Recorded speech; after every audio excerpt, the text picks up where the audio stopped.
Sumate, wohin? Wohin? Hm?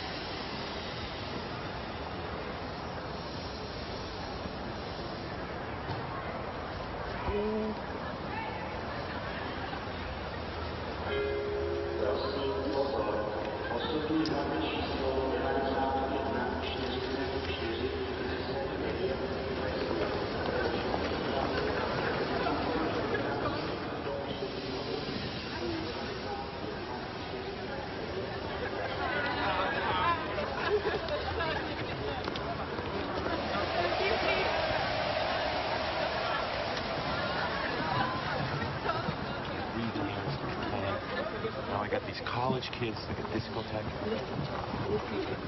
I'm sorry. You are a nice boy, but I'm too beautiful for you. Goodbye, Brad from America. You want one more kiss before I go? Are you kidding?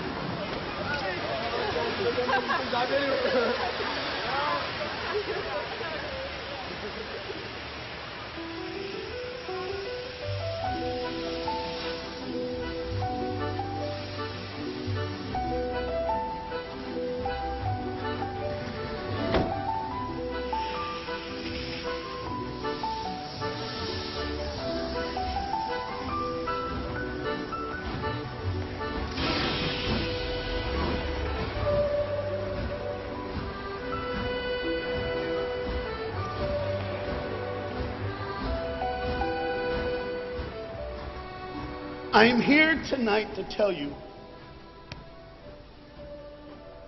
about a father who loved his son and a son who loved his dad. The way this story is going to unfold for you, it's a little bit different because I want to bring it to now.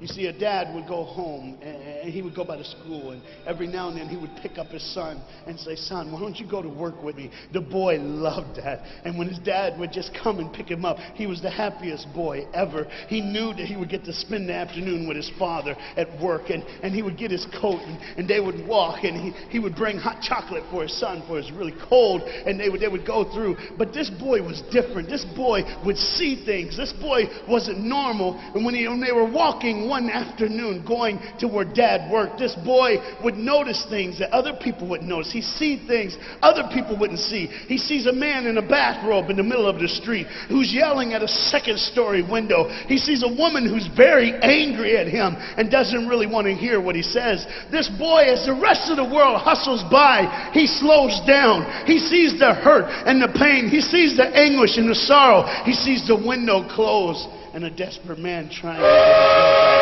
What he did doesn't matter. That he hurting is all that matters.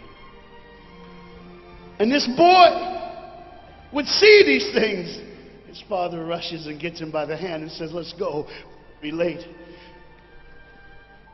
He would stop and look one more time. Can I stop his pain? Can I stop her hurt? But the boy loved his father. They would go and they would catch the trolley. I think that's what you call it here. We call it a tram. Yeah, I don't know the words. But he would get on there with his dad, and the boy would just notice people. He would look. And that day, one particular, he noticed something as he got on the train. Let me explain something. As you can hear, there's a train coming. And I got to get through this before the train gets here. He saw a man. He saw a woman. He saw that the man seemed very happy and the woman seemed very sad. And he couldn't understand why they could be together and one be happy and the other be sad. He couldn't understand that. But the little boy knew that there was something wrong. He had this feeling, this instinct that was amazing, how he cared for other people, but he loved none other than his father. He knew his daddy loved him, and as he watched the world and their hurt and their pain, he knew that he would always have a father. But even notice this, I need you to understand as you hear this story and get involved in the life of this man and his son, I need you to notice that there's no mom. As they walked through the woods, the boy would say to his father, Dad, what will I do when I grow up? What will I get to do? Will I get a cool job like yours? How will I work? He said, I don't know, but I want to change the world. I want to do something great. I want to do something wonderful. I want to help people. I want to do something that can change the lives of anyone. I just want to be that great. I just want to do something good. And as he walked with his dad would say, son, you will be great. You will be awesome. You will change the world. Your life is going to be incredible. There was a train coming. There's always a train coming. The train is called life. We're all on the train of life, just riding. Whether we realize the truth or not, whether we realize what's happening or not, we're all on that same train tonight. Only God has saw it fit for us to be in the same room, in the same car, for such a time as this. When they get to the edge of the train track, he could see where his father worked. You see the bridge? That's what his dad did. You see, the bridge was very, very important. Boats needed to come to the harbor to get off their goods so they could make money. But trains were coming with people going from one town to the next. Not many cars in Europe, so they couldn't use a lot of that. So many people, not enough roads, so everybody used that train to get from the town to town to get to work and to get home. And one day the train was coming by. What you have to understand is that boy loved going to work with his dad. He would stay right by the river's edge, and he would do what he loved to do the most. Let me explain that. He loved to fish. Anybody like to fish here? Oh, all the guys go, The dad looks at his boy and he says, son, now remember the rules. You got to stay right here because I can see you from the window right here. Don't get out of the sight of this window because you got to stay there so I know you're safe. Catch you something good to eat. But as you can hear, the train's coming.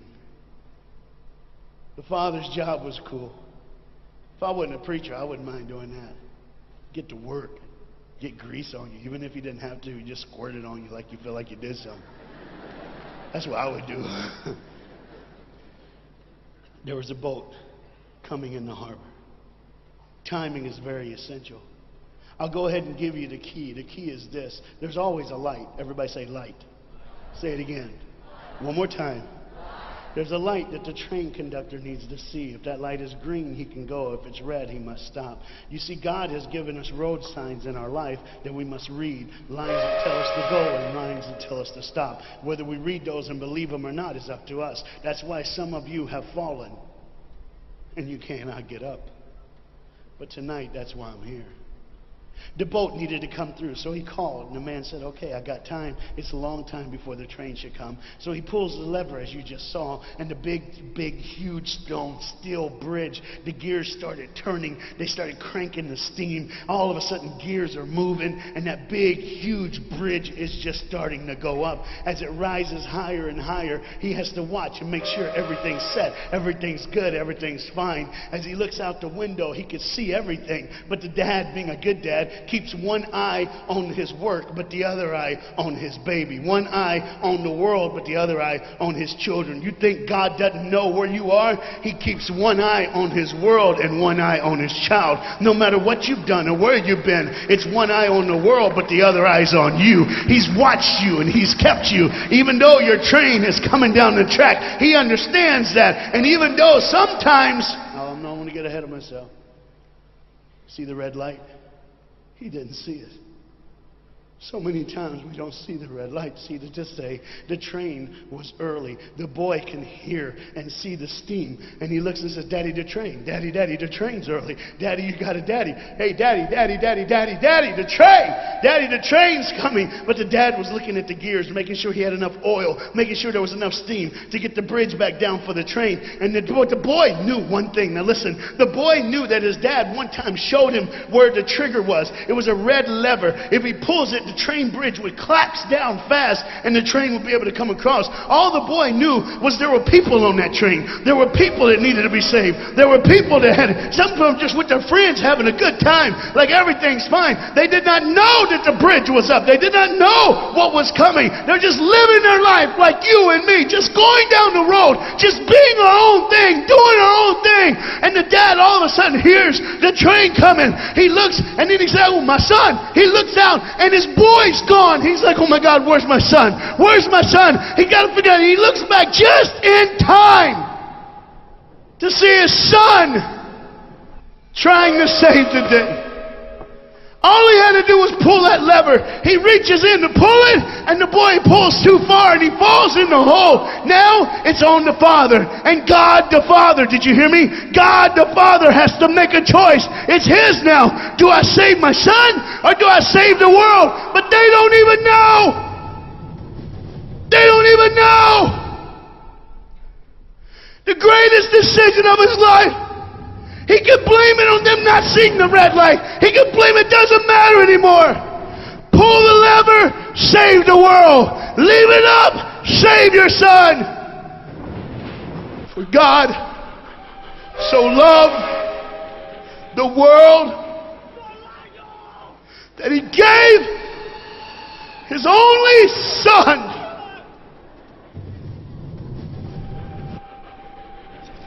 Whosoever believes in him not perish. 3, 2, 1. Go. And they didn't even know. They never would know. They didn't even know the train goes by. It's fine. Everything's cool. The bridge is down. Just like always. It's always going to be down. Are you hearing me tonight? He gave his only son. For God so loved the world that he gave. And you know what's amazing? I wonder what God did right when his son died on that cross. When he breathed his last breath. When he took that breath and he breathed and it was over. Here's what the Father would have looked like. They didn't even know. Just trying to think of their life. Just trying to figure out what they're going to do next. Just thinking about the person they're going to see. The people they're going to hang out with. Just trying to be, just loving, caring. Doesn't matter if you're blind. Doesn't matter if you're putting on a little more makeup, trying to look pretty for somebody, or just wearing another mask. It doesn't matter. God gave his son for you. What will I do when I grow up? Where will I go when I grow up? Oh, we gotta change. And there was a girl in the bathroom on the train, liquefying her heroin to shoot up one more time. He died for her. He died for her.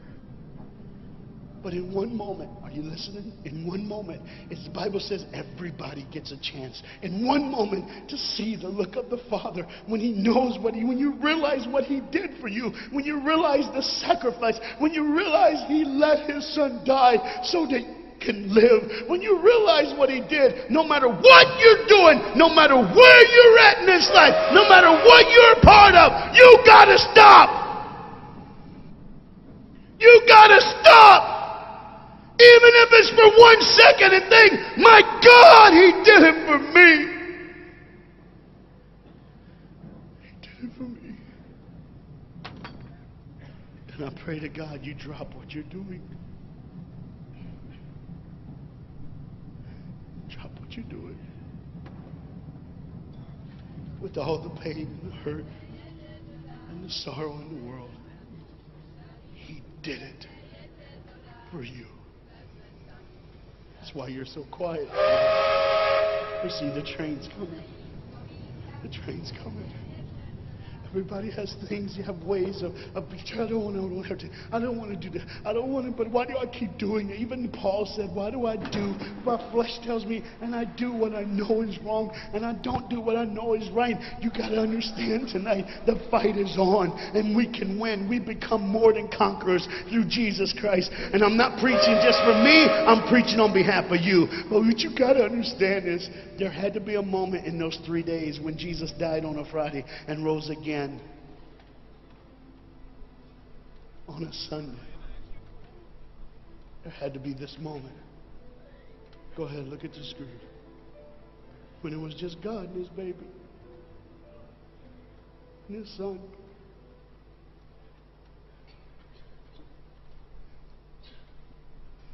Every sin that's ever been committed in this auditorium is rolling through your mind right now.